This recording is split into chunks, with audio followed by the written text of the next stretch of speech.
Now we need to address a really important topic, and of course we're referring to the number ranges. And they are important for the creation of the master records for our fixed assets, because every time a user creates one of these master records, for example, when we purchase a new vehicle, a new car, or maybe it's a new building or a new server, that happens in the real world, and we need to map that process in the SAP system using and creating a corresponding master record for each one of those objects.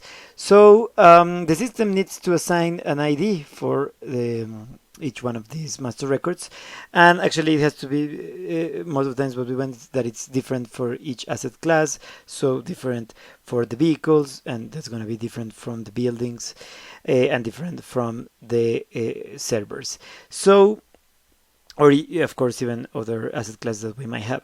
So well, in this lesson we will create the number ranges. Actually, we're going to speed things up because we're going to copy from an existing company code. We'll copy the structure of all these number ranges, and that's also going to speed things up, and it can be done because both companies, I mean, even the asset classes are defined at a client level. So that means they can be used for all the different company codes that we may have. So the structure, the number, and the IDs of the asset classes are the same for all the company codes. So we can just also copy the number ranges. So for this, let's open the financial accounting path. And of course, we have asset accounting. Here, let's open organizational structures, asset classes, and of course, we have the define number range interval transactions. So let's start this one. So well, first you have to realize that we have the company code field, and we have the display intervals, modify intervals, and just modify the number range status. So we can use the company code field to first display the existing intervals of the template company code that we want to use, because this is the one that has all the structure for set up for the number ranges. So that is company code 1010. So let's have a look at the intervals. So well, as you can see, we have these intervals already set up. This is the ID for the interval for the number range. This is the lower limit. This is the upper limit for each number range. All of these, except the last two, are internal numbering. And for some of the asset classes, we already have some master records. That's the reason for some of them we have numbers different than 0. But that's okay, because when we copy, everything is set up and reset. So, well, after we have checked this, let's go back. And I want to show, before we copy, I want to show that in our company code that we assigned the chart of depreciation in the previous lessons to this particular company code TA15. Right now, there are no intervals. So let's enter the ID, then just display intervals. So as you can see, the difference is striking. It's immediate. We realize that there's nothing here.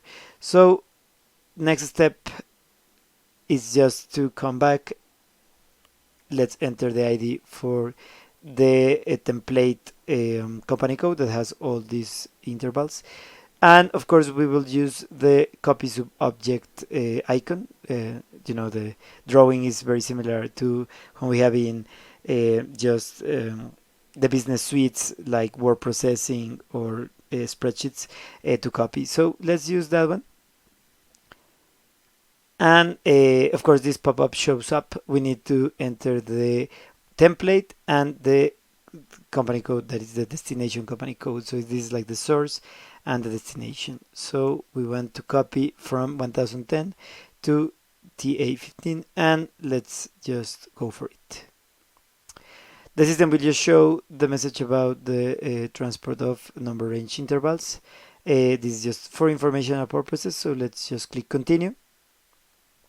And as you can see, it's just saying that the number ranges for company code 1010 were or already copied to TA15, which is exactly what we wanted.